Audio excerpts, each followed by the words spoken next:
നിർദ്ദേശിച്ച അതിപ്രധാനപ്പെട്ട ഒരു ദിക്റും പ്രാർത്ഥനയുമാണ് ഇന്ന് പറയുന്നത്. അതെല്ലാവരും ശ്രദ്ധിക്കണം, അത് ജീവിതത്തിന്റെ ഒരു ഭാഗമാക്കി മാറ്റണം. അല്ലാഹു തൗഫീഖ് നൽകട്ടെ. സുബ്ഹാന റബ്ബിയൽ അലീം വബിഹംദിഹി സുബ്ഹാന റബ്ബിയൽ അലീം വബിഹംദിഹി സുബ്ഹാന റബ്ബിയൽ അലീം വബിഹംദിഹി. ഇത് 3 തവണ ചൊല്ലുക. സാധാരണ നമ്മളുടെ നിസ്കാരത്തിൽ റുക്കൂഇൽ ചൊല്ലാറുള്ള ദിക്ർ സുബ്ഹാന റബ്ബിയൽ അലീം വബിഹംദിഹി, അത് 3 തവണ ചൊല്ലുക.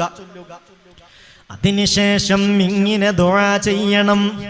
അല്ലാഹുമ്മ ഇന്നി അസ്അലുക മിമ്മാ ഇൻദക വാഫിൽ അലയ്യ മിൻ ഫളലിക വൻശുർ അലയ്യ മിൻ റഹ്മതിക വഅൻസിൽ അലയ്യ മിൻ ബറകാതിക.